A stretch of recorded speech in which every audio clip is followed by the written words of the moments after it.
right, everyone, welcome back to Automotive Anatomy. Today we have Austin. Austin, thank you so much for making some time for us, man. Definitely appreciate it. So tell us, man, what do you drive? Yeah, of course, man. This is my '07 V6 6-speed Accord. Pretty much had this since I was in high school and did everything you see here myself. When I got this car, it was bone stock. I mean, to the point where it didn't even have window tint. And now I pretty much, did everything you possibly could to this. So dope. All right. Well, first of all, thank you for reaching out. I definitely appreciate that, man, especially because it's an Accord. And number two, when did this whole modification of cars kind of begin for you?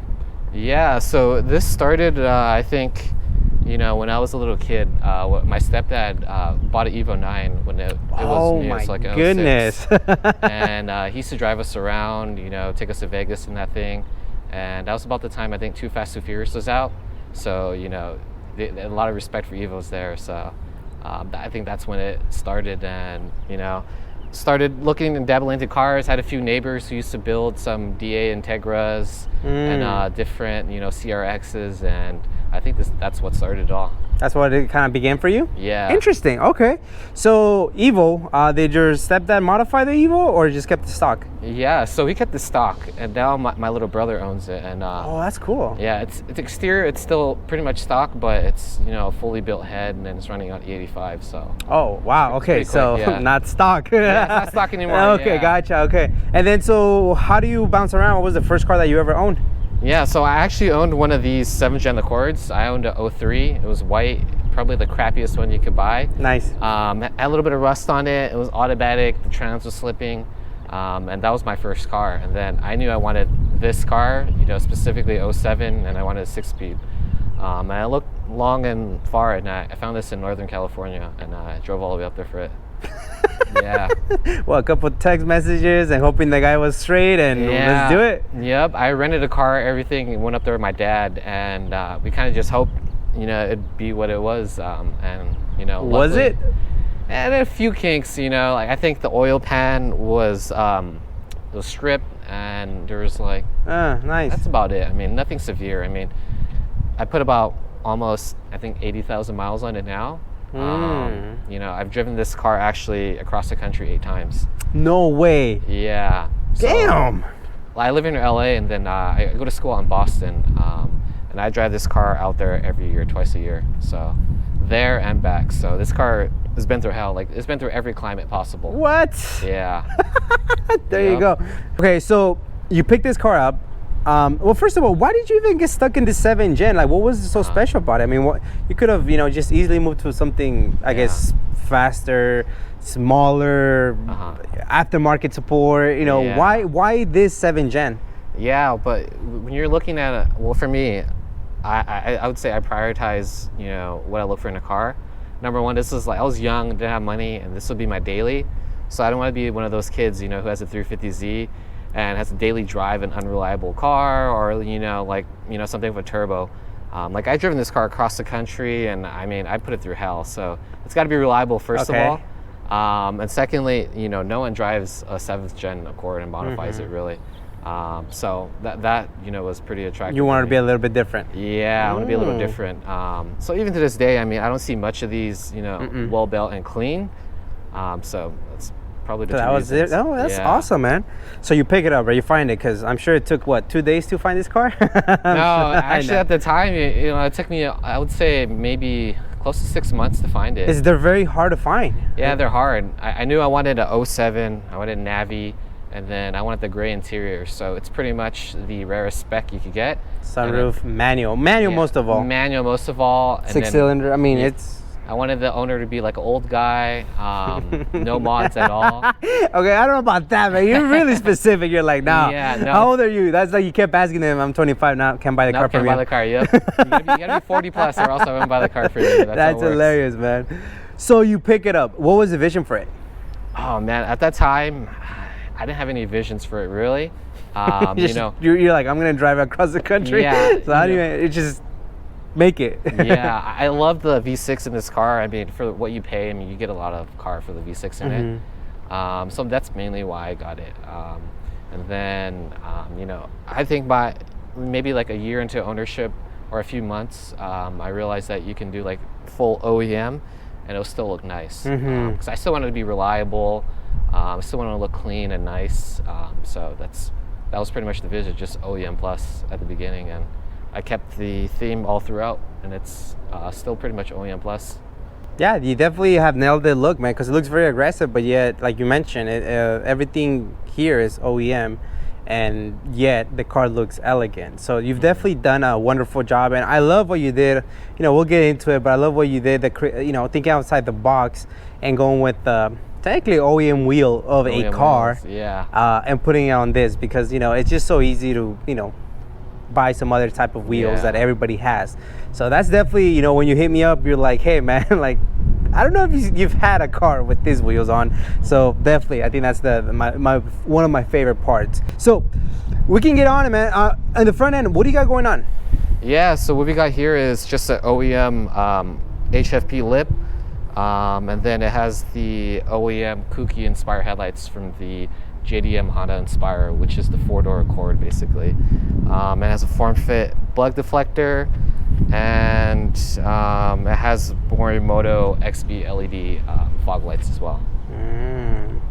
So speaking of that, like, obviously your style is OEM, right? Yeah. But in the aftermarket world, if you wanted to do something outside of OEM, what is the aftermarket support for these cars there, or?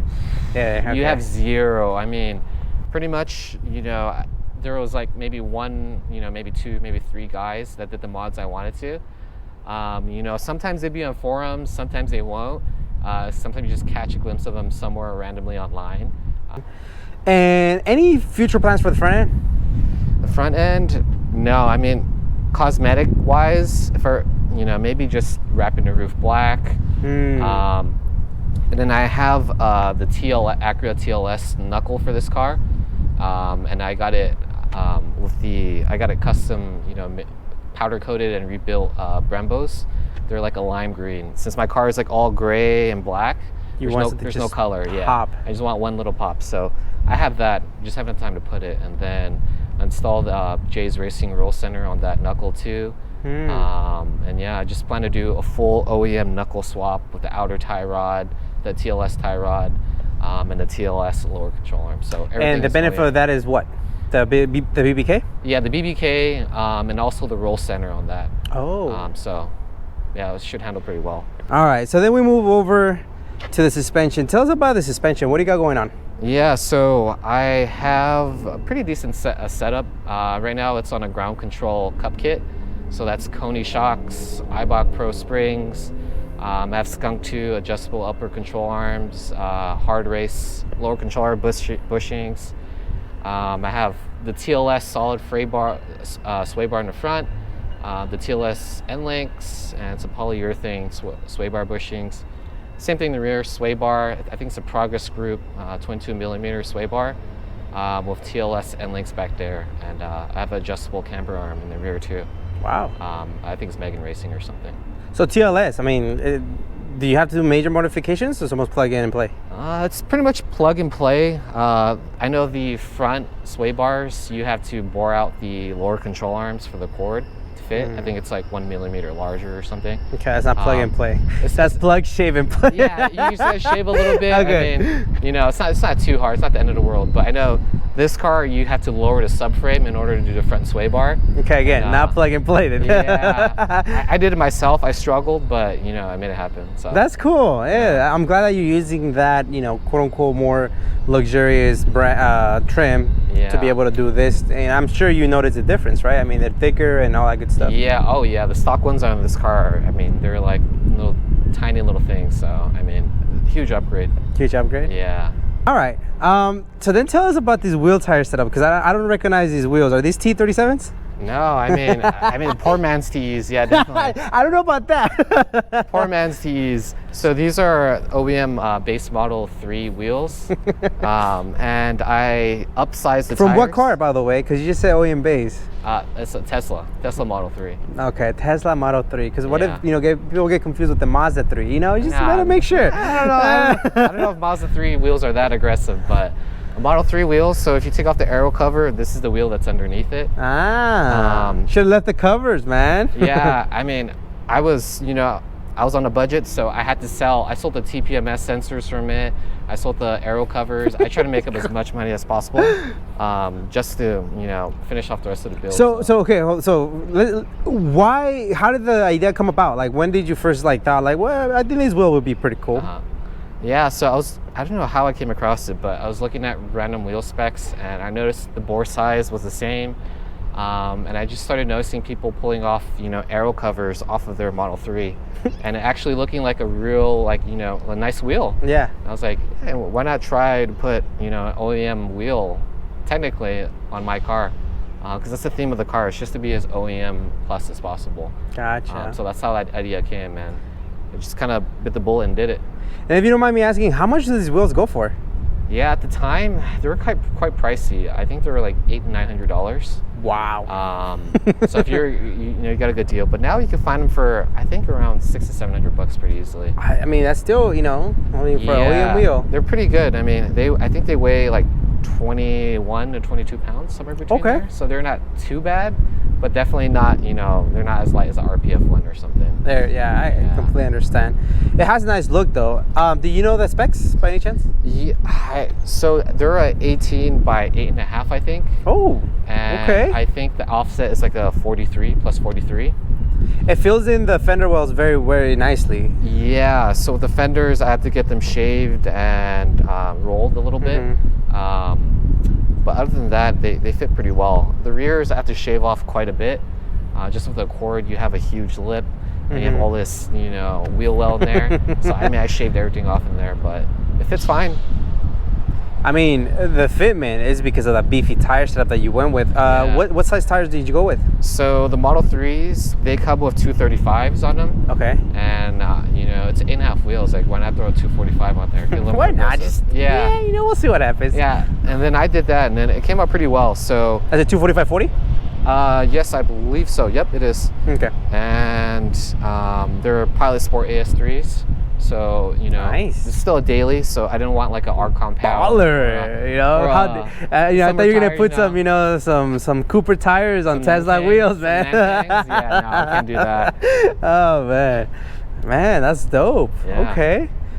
And then tell us about the lug nuts, because obviously that to me was the first thing that you mentioned. I asked you, was it plug and play? And you're like, well, no.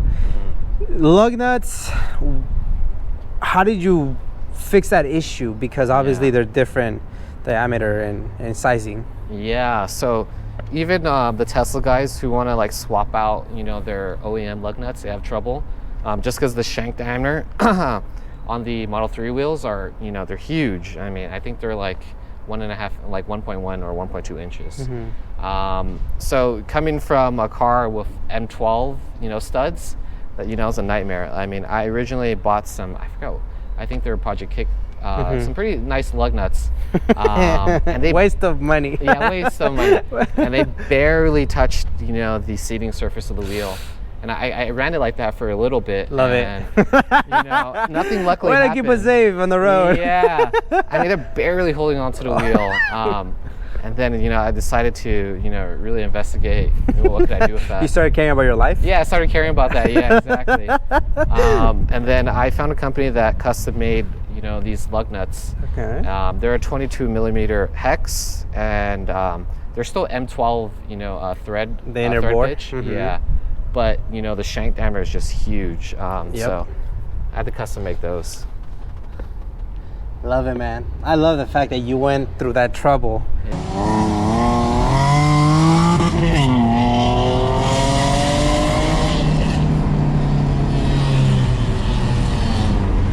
And then the rear, what do we got going on in the rear, man? Yeah, the rear is pretty simple. It's just an OEM spoiler, and it's got the OEM HFP lip on it as well.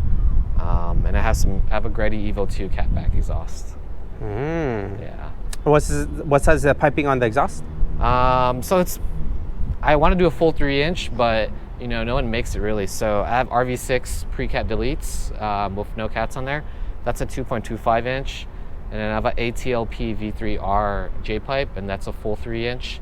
And then the Greddy Evo 2 is a 2.25 inch. Okay, so you just kind of. Yeah, so it's kind of, not the same piping diameter. I was planning to do a new exhaust setup, but what I want to do is kind of expensive. So. Well, you want to put a Ferrari exhaust now? No, I like the Grady Evo 2 can design, and they make a new Grady Evo 2 or a Grady style can exhaust like this in a 3-inch, but it only comes for like weird cars, weird exhaust designs, so like the 370, like the new like a Juke or a R32. A Juke? Yeah. Really? So that's funny. Yeah, the Juke, you know, like the piping, you know, design is very similar to this car, but it only has one exhaust. So what I would have to do is basically buy 2 Juke Grady exhausts, cut them up and merge them just to have that 3-inch exhaust with that canister. And double exhaust. Oh, yeah. That's so funny. Quite expensive, but I never went down that route. Maybe if I plan to keep the car, I'll do that in the future, but we'll see. Don't you dare say that. Keep the car. Better keep the car. Okay, I hear ya. And then obviously I love the spoiler. The rear wing is very nice, very aggressive and subtle at the same time. If you actually look underneath it, it actually says Accord. Not a lot of people know that on the OEM spoilers. I did not know that. Oh, there it is. Yeah. Ooh, nice. See, that's why Accords are so much better than Civics. I said it. I'll always say it.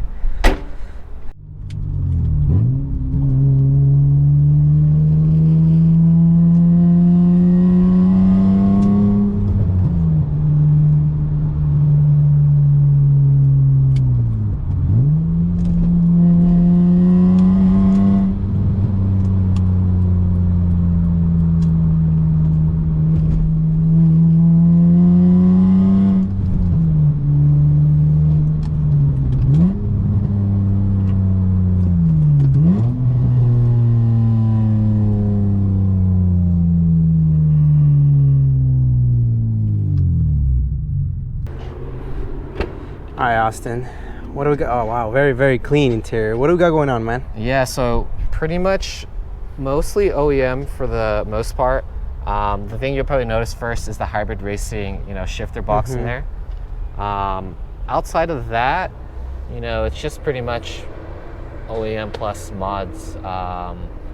Recently, I bought a new OEM steering wheel and new OEM floor mats just to, you know, refresh the interior a little bit. It looks very clean. Yeah. Very, very clean. So when you get a 6-speed and the 7th gen Accords, they come with this little trim for factory. But pretty much that's it. It has like an OEM style Bluetooth system from USA Spec. What else does it have? It has a OEM integrated rear view camera.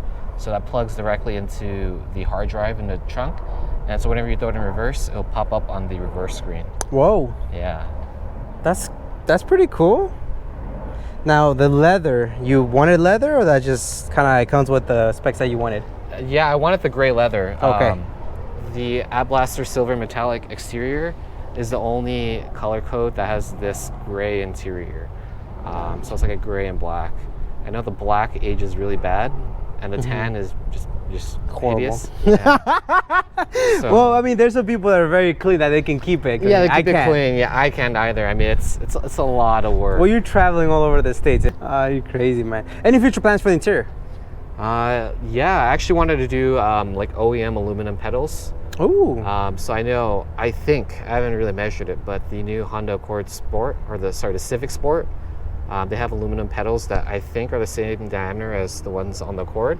So they might fit. You can buy it separately as an option. Okay. And I figured it might work. So that'll probably be the next mod. That's dope, man. Yeah. Love how you're thinking outside the box, man. Yeah, and outside of that, I don't know. There's.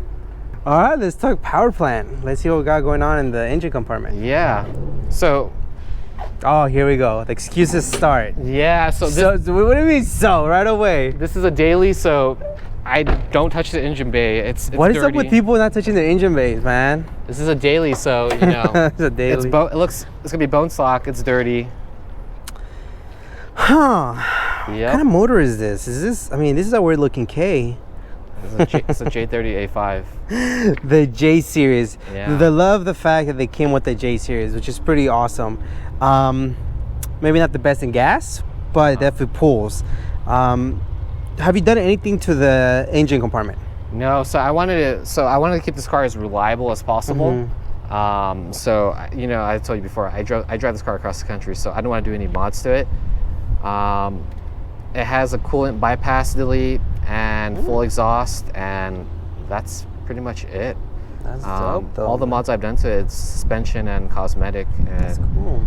This car is intended to be a canyon car, and in the canyons you don't need a crazy amount of power.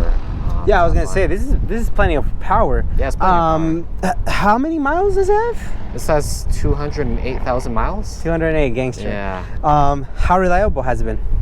I've never ever had an issue with this car. Never. Dope. So, when I think one time I did the the spark plug tube seals a little wrong, and some oil was getting in there, and I was getting like a slight misfire, but the car wasn't giving me a code. It was just running a little funny, and I still drove it across the country. Of course you did. And it made it.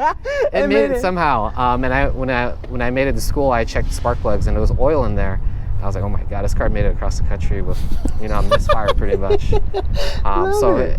These engines are unbelievably reliable. Well, I mean, whenever you're ready, you can just cut that roof. I mean, that hood, and then just plug in the supercharger. I mean, I'm just saying, it's a little high, but For this car, if I didn't get a second car, I would have swapped it. And I don't want to just do like a. You would have swapped it? I would have swapped it. Hold up, for what? So I still want to do a J series, and I want to do a J37A4, which is from the TL SH all-wheel drive. Okay. And that. What's the difference between this one and that one? That one is a 3.7. Oh, wow. And it has, I think, 310 horsepower. Oh. And I believe 279 or 273, somewhere around there. Okay. Torque. So definitely a big difference. Yeah, huge difference. Yeah. Gotcha. Okay. And the Acura TL S, manual transmission fits directly up to that. Just gotta swap over a few things, but. So this same transmission would fit on that? No, I'd upgrade to the TLS transmission. And that has 6-speed, yeah. Yeah, that's a LSD in it, yeah. whereas this doesn't. Wow. What's awesome, man. I mean, the fact that they came with the J series is pretty cool. It hauls ass, and it's reliable, and that's what's cool about it, Yeah. So I mean, never touch the engine because this car is intended to be reliable as possible, but still be a little fun. And maybe down the line I might do the swap. If I were to do it, I'd do the TLS transmission. I'd probably port everything possible, so the throttle body, intake manifold, the runners. I'd try to port the head too, but there's only one company that I know that I would trust to do that, or that's good. That's really reliable and good, and that's I think P2R all the way in Florida. Oh, so, wow. Getting a head shipped from all over there is not cheap, so that's why I've never done it. Well, you drive, so you can just drive up there. Just drive over there and get it right. Pick it up on the way. I would slap it on at the same time. Why not? Yeah. Well, that's awesome, man. Yeah. Alrighty, Austin. Well, thank you so much for taking the time showing us this amazing car. Definitely love it, man. That's a core way, man. You gotta get creative because the aftermarket support is not there. But yeah, you somehow nailed it to the T, man. So that's what's up, man. Any shout outs? No, just shout out to my little brother who's here, with me shooting some photos and always comes along with me. That's pretty much it, Shout out to Tesla for, I guess shout out to Honda for engineering a really good car. I think I did a really good job. Modifying it, and it drives really nice still despite the miles and everything, and it handles really well. And my stepdad actually got a new Type R, a 2021 Type R. Nice. And I thought driving that, stepping into that, my Accord would be similar. But no, I mean, Honda did a good job of engineering. I love it. I love how you even thought about that was gonna be the Yeah, I thought my highly modified Accord would, handle similar to a Type R, but you can't. Yeah, engineering. Times have changed. Yeah. But this car, in my personal opinion, is gonna have that personality that a new car doesn't have. Yeah. Because this car, I feel like this car right now is in the middle of it. It's not 90s, it's not the new, so it's right in the middle. And some would argue that that's the perfect, period, because you get a little bit of performance of the newer chassis, with the nostalgia type of feel. It's almost like the 8th gen SI. That's like known as the last true SI because NA, K series, and it's no longer, the the newer generation. Yeah, funny enough, I helped my friend find a clean 8th gen Civic Si. It's 2011. I think that's the last model year to make it. And you know, it's a one owner car. It was super clean. It only had like 50,000 miles. Gangster. It was adult owned and everything. And I mean, it's a great car. I mean, Was the guy over 40 years old? it was a lady actually, and she was a little older.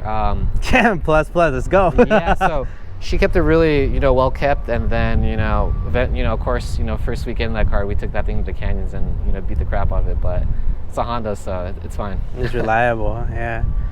And lastly, if you were to get rid of this car, which I hate to hear that, Yeah. what are you thinking of getting? Ooh. So I really want an S2000, but I know the market is crazy right now for one of those. I want an 08, 09 S2000, so like AP2 V3, but I want Rio Yellow Pearl. And I think they only make it in 08 or 09, and they only made like 100 something. I love how you just go like for the most specific, you know? Yeah. No, And the owner has to be, what, 38 years old, he's male? gotta be 35 years old, you know, it's going to be a one owner car. Under 200 pound weight. I mean, credit Yeah. score 652. No higher, no less, 652. Yeah, I mean, it's out there somewhere, you know, but Definitely is. Gotta save up your pennies, though. yeah, you just got to look for it. I mean, that car is probably as much as probably a new Type R, so Yeah, some of them, yeah. yeah, so But it doesn't matter. You know why? Because you're not getting rid of this Accord. You're not. I'll Keep see. it. Keep it. All the Accords are, you know, just nodding like, yes, keep it. But then thank you, Austin. I really appreciate you for reaching out too. For, you know, I know you got like long commutes and stuff, so I definitely appreciate you coming out, making some time for us and to learn the story behind your car. And yeah, man, can't wait to continue to see the progress. Do not get rid of it. Keep this car on the road, man, where it belongs. I'll try. I'll see. If you see it around and you see me driving, you know I kept it. Thanks, man. I appreciate your time. Yeah, of course.